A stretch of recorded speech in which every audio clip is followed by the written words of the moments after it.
धर्म स्नेही सत श्रद्धालु यहाँ पर उपस्थित आप सभी भव्यवर पुंडरीक पुण्यात्मा महानुभाव,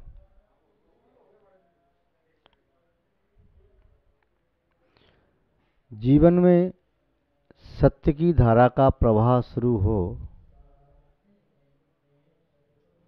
तब जीवन सफल और सार्थक सिद्ध हो सकता है। सत्य के बिना जीवन असत्य के जाल में उलझा हुआ है, असत्य के ढेर में ही वह फंसा हुआ है। सत्य की धारा प्रभावित तभी हो सकती है जब हमारी चेतना की भूमि पर सम्यक्त्व का सुमेरु हो। सम्यक्त्व के पर्वत में से सत्य का झरना फूटता है। बिना पर्वत के झरने नहीं निकलते। श्रद्धा, सम्यक्त्व, श्रद्धान, तत्व दृष्टि, वेद विज्ञान, ये सब लगभग एकार्थवाची शब्द हैं। इनका आशय एक है। जब सत्य का झरना निकलना प्रारंभ होता है तब उसे कुछ और बताना आवश्यक नहीं है। ये सत्य का झरना कब तक नहीं निकल सकता, व्यक्ति सत्य तक कब तक नहीं पहुंच सकता, जब तक व्यक्ति कल्पना जाल में फंसा हुआ है और सपनों का आनंद ले रहा है, तब तक जीवन में सत्य से साक्षात्कार नहीं हो सकता। कल्पना और सपना दोनों युगल रूप से उत्पन्न होने वाली सगी बहनें हैं। ये असत्य की प्राण वायु से जीती हैं। जब तक ये रहती हैं तब तक सत्य से साक्षात्कार नहीं होता। सत्य जो है वही था, वही रहेगा। सत्य को किसी भी काल में, किसी भी क्षेत्र में, किसी भी द्रव्य के साथ बदला नहीं जा सकता, क्योंकि सत्य है स्वभाव, सत्य है नियति प्रकृति, सत्य है उसका शील, सत्य है उसकी मूल दशा। जैसे बिना बीज के वृक्षों का सद्भाव संभव नहीं है, बिना बीज के अंकुर, बिना बीज के पौधा, बिना बीज के वृक्ष, उस पर पुष्प, फल, पत्र आदि संभव नहीं है। वैसे ही बिना सत्य की चेतना की कोई भी परिणति सत्यरूप नहीं हो सकती। यहाँ पर कल्पना को देखें। कल्पना सत्य से परे क्यों मानी है? क्योंकि कल्पना सत्य में की नहीं जा सकती, और जहाँ तक कल्पना की जा सकती है वहाँ तक सत्य प्रारंभ होता नहीं। यूँ समझे, मार्ग में मंजिल नहीं होती, मंजिल में मार्ग नहीं होता। जब तक राहगीर चल रहा है तब तक समझना चाहिए वह मार्ग है। जहाँ ठहर गया, जहाँ से आगे बढ़ नहीं सकता, बस उसकी वह अंतिम मंजिल है। ऐसे ही कल्पना जब तक कर रहा है तब तक ये सिद्ध है उसने उसको प्राप्त नहीं किया। केवल बाहर की आंखों को खोल करके वह एक भ्रम जाल को पाल रहा है। कल्पना एक जाल है, उस जाल में जो व्यक्ति उलझ जाता है वह बाहर नहीं आ पाता, वह उसमें उलझा हुआ है। कल्पना के जाल में जिसका चित्त उलझ गया उससे सत्य कोसों दूर हो जाता है। जैसे कोई मछली जाल में फंसी है, जाल में फंसी हुई मछली निस्सीम समुद्रों के जल के अवगाहन करने का आनंद नहीं ले सकती। जैसे किसी जाल में फंसा हुआ जंगली जानवर वह जंगल का मुक्त सैर करने का आनंद नहीं ले सकता। जैसे पिंजरे में बंद पक्षी मुक्त आकाश में विचरण करने का आनंद नहीं ले सकता।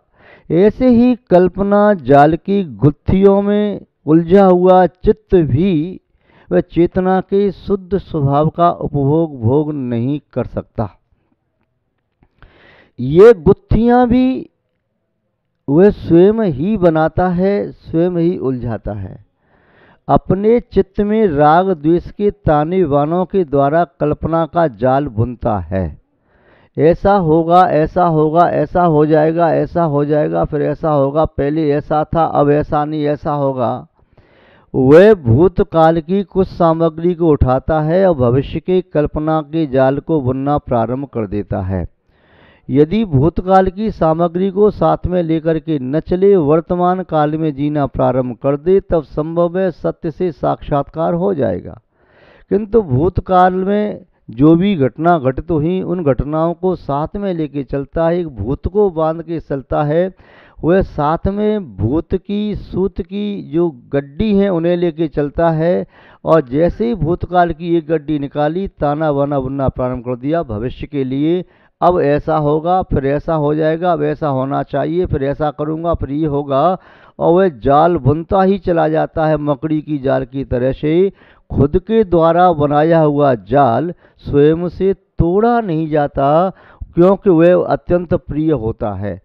कोई भी कर्ता अपनी कृति को नष्ट करने के लिए तैयार नहीं होता, दूसरा भी उस कृति को नष्ट करना चाहे तो उसे स्वीकार्य नहीं है। इसलिए यह कल्पना का जाल एक बार प्रारंभ कर दिया जाए तो बस फिर वृद्धि को प्राप्त होता जाता है। इसे तोड़ना बड़ा मुश्किल होता है, इसे छोड़ना बड़ा मुश्किल होता है। दूसरा भी इसे तोड़े, खंडित करे, तब इसे क्रोध आता है और उसे ऐसा लगता है कि मेरी संपत्ति सब छीन ली। अभी इतने समय से मैं इसे बना रहा था, क्या मैं फालतू बैठा था? अरे मैंने समय बर्बाद किया। इसने एक बार में आकर के मेरे कल्पना के जाल पर पानी फेर दिया, पूरा कल्पना का जाल तोड़ दिया, तहस नहस कर दिया। मैं तो कंगाल हो गया, मैं तो कल्पनाओं की संपत्ति से ही जी रहा था और मेरे पास कोई संपत्ति है ही नहीं। तो जिसने कल्पनाओं के जाल को ही अपनी संपत्ति मान रहा है, कल्पना के जाल को ही अपनी वह नियति मान रहा है, कल्पना के जाल को ही अपनी पूंजी मान रहा है, कल्पना के जाल पर ही वह अपने सुख को आश्रित किए हुए है, कल्पना के जाल पर निर्भर हो चुका है, ऐसे व्यक्ति को सत्य तक कौन पहुंचा पाएगा? समुद्र में उठती हुई ऊंची लहरें सामने दिखाई तो देती हैं, कल्पना के जाल में उलझा हुआ व्यक्ति वह समुद्र की ऊंची लहरों पर बैठ करके भी यात्रा कर लेता है। वह कल्पना जाल में समुद्र के तल में पड़े मोतियों को भी झोली भर करके ले आता है। वह कल्पना जाल में डूबता हुआ आकाश में चमकते हुए तारों को भी अपनी मुट्ठी में बंद कर लेता है। कल्पना जाल में डूबता हुआ व्यक्ति वह पूरे विश्व को अपनी मुट्ठी में बंद करके वह ये सोचता है जैसे मैं संचालन करना चाहूँगा विश्व का संचालन वैसे ही होगा। कोई कल्पना कम करता है, कोई ज़्यादा करता है, फिर ऐसा हो जाएगा, फिर ऐसा हो जाएगा। एक व्यापारी कल्पना करता है मैं इतना कमाऊंगा, फिर आगे इतना कमाऊंगा, फिर ऐसा कमाऊंगा, फिर ऐसा काम हो जाएगा, फिर ये हो जाएगा, इसका भाव घट जाएगा, बढ़ जाएगा, फिर ग्राहक आएंगे, फिर मेरे पास माल आएगा। कल्पना जाल बुनता चला जा रहा है। कभी आपने सुना होगा मुंगेरी लाल के हसीन सपने। वह क्या सपने देख रहा है? डूब गया सपनों में, वह कल्पना जाल में डूब गया। कोई कुछ कह रहा है, कोई कुछ कह रहा है, किंतु वह तो वो अपना डूबा हुआ है। उसकी दुनिया एक अपनी अलग दुनिया चल रही है। चित्त की भूमि पर एक साथ दो दुनिया नहीं पल सकती। एक रास्ते में एक राही एक ही दिशा की ओर चल सकता है, वह दो दिशा में गति नहीं कर सकता। ऐसे ही हमारी कल्पना जाल एक ओर बढ़ता चला जा रहा है। अब सत्य उससे विपरीत है, वह प्राप्त नहीं होगा। अब कल्पना यदि मोहक न हो तो बहुत जल्दी टूट सकती है, किंतु कल्पना मोहक ही बनाई जाती है। जो मोहक नहीं होती वो बनाई ही नहीं जाती। कल्पना वही बनाई जाती जो हम चाहते हैं। उन्हीं इच्छाओं के ताने बाने से कल्पनाएं की जाती हैं। जो नहीं चाहते हैं उन इच्छाओं को निकालते जाते हैं। जो चाहते हैं जो हमें मिल जाए या जो हमने दूसरों के पास देखी हैं, फिर उनके प्रति तृष्णा और आसक्ति हुई, वह मजबूत ताने बाने सशक्त इच्छाओं के, आकांक्षाओं के उसमें लगाए जाते हैं, जिससे कल्पनाओं का जाल टूट नहीं जाए। जैसे कोई व्यक्ति अपने भवन को खड़ा करने के लिए बड़े मजबूत मजबूत पिलर तैयार करता है, उसके बाद बीच में दीवार लगाता है, फिर छत डालता है, कहीं वह भवन टूट नहीं जाए। शायद उसके पिलर भले ही कमज़ोर पड़ जाएं, कोई भूकंप आए तो उसका मकान धराशायी हो जाए, किंतु उसकी कल्पना जाल तो इतना मजबूत होता है, चाहे कितना भी भूकंप आता रहे, चाहे संसार में कुछ भी होता रहे, वह अपने कल्पना जाल को न तो तोड़ता है न छोड़ता है। एक शमश्रु नवनीत नाम का व्यक्ति जो गरीब था, भिक्षुक के रूप में, भिखारी के रूप में रहता था, गृहस्थों के पास जाकर के उदर पूर्ति के लिए रोटी मांगता, और सब्जी दाल तो उसे कौन देता, सूखी रोटी दे देता। और पहले मट्ठा छाछ बहुत हुआ करता था, घर घर गाय भैंस होती थीं। भारतीय संस्कृति में पशुपालन का भी शुरू से ही ये चलन रहा है। आज भारतीय संस्कृति का जो कृषिकरण हो रहा है, तो पशु पालना बंद हो गया। पहले प्राय करके गांव देहात में देखा कि जितने घर में सदस्य होते थे, उससे ज़्यादा पशु होते थे, गाय भैंस बैल। किसी के यहाँ ये नहीं है तो बकरी है, भेड़ है। ये पशुओं की भावना भी उसके लिए अच्छी निकलती थी, इसलिए व्यक्ति निरोगी रहता था। पशुओं की वह वर्गना भी निकलती थी, उस वर्गना का भी प्रभाव पड़ता था। पशुओं के माध्यम से भी वातावरण शुद्ध रहता था। पशु होते थे तो पुनः वृक्ष भी होते थे, खेती भी होती थी, इन सब का प्रभाव पड़ता था। तो वह भिक्षुक सहजता में ही जाकर के याचक के रूप में, भिखारी के रूप में जाता, रोटी मांगता, छाछ मांगता, और छाछ खाकर पी करके, रोटी खा करके मस्त हो जाता। एक दिन अचानक सोते समय उसका हाथ मूँछों पर गया, बड़ी बड़ी मूँछें थीं, कोई ऐसा तो नित्य नित्य शेविंग करे हुए, और वे सफा चट भी नहीं। भारतीय संस्कृति में मूँछ रखने की परंपरा भी पहले से रही है। ये पाश्चात्य संस्कृति का प्रभाव होने लगा कि ये पुंसत्व स्त्रीत्व को प्राप्त हो रहा है या नपुंसकत्व को प्राप्त हो रहा है, ये अपने पुरुष के चिन्ह का जो लोप किया जा रहा है, उचित नहीं है। तो वह पहले मूँछ रखता था, तो वो एक बार मुझ पर हाथ गया तो देखा चिकनाई सी है, और हाथ में देखा तो बहुत सारी चिकनाई आ गई, उसे पूरी हाथ चिकनी हो गई। उसने कहा चिकनाई कहाँ से? अच्छा, मैंने मट्ठा पिया था, छाछ पी थी, संभव है छाछ में से नवनीत आ गया। अरे ऐसे में थोड़ा थोड़ा नवनीत इकट्ठा करता जाऊंगा तो बहुत सारा हो जाएगा। अब तो क्या हुआ, उसने थोड़ा नवनीत इकट्ठा करना प्रारंभ किया। वह झोंपड़ी में सो रहा है, खाट पर, सर्दी का समय है, नीचे वह सिगड़ी जल रही है जो हीट दे रही है, और एक छींके पर उसका मटका टंगा है, उसमें नवनीत है जो क्रम से जोड़ता चला जा रहा है। अब उसके पास थोड़ा सा नवनीत हुआ, सोच रहा है कि मेरे पास से कलश भर नवनीत हो गया, घी हो गया, इसे बेच दूंगा मैं, इसे बेच करके मैं बकरी खरीदूंगा, बकरी को पालूंगा, फिर बकरियों को पाल के बकरी से और बकरी होती चली जाएंगी, मेरे पास कई बकरी होंगी, फिर भेड़ खरीदूंगा, भेड़ भी आएंगी तो भेड़ का दूध बेचूंगा, भेड़ की ऊन भी बेचूंगा, बकरी तो दूध ही देती, केवल ऊन नहीं देती। फिर मैं गाय खरीदूंगा, फिर मैं भैंस खरीदूंगा, फिर मैं व्यापारी बन जाऊंगा, बहुत सारे पशु मेरे पास हो जाएंगे, फिर मैं अपना मकान बनाऊंगा, बाड़ा बनाऊंगा जहाँ पशु रहेंगे, नगर सेठ बन जाऊंगा, फिर मैं राजा सा जैसा बन जाऊंगा, और फिर एक सुयोग्य कन्या से मैं विवाह करूंगा। वह सुयोग्य कन्या राजकुमारी जैसी होगी, मेरी सेवा करेगी, मेरे पास इतना वैभव होगा, और जब मेरा कोई पुत्र होगा, मैं कहीं रथ पर सवार होकर के बाहर जाने की तैयारी कर रहा हूँगा, पुत्र मेरे पास आएगा, मेरे पैर पकड़ेगा, मैं अपनी पत्नी से कहूँगा इसको लो,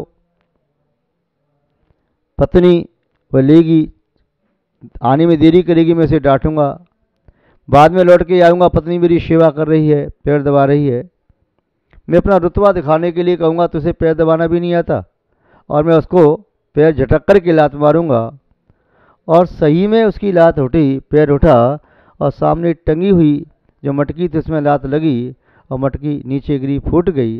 नीचे सिगड़ी जल रही थी, उसमें घी पड़ा और पड़ते ही अग्नि भभकने लगी। घास फूस की झोंपड़ी थी, जल करके स्वाह हो गई।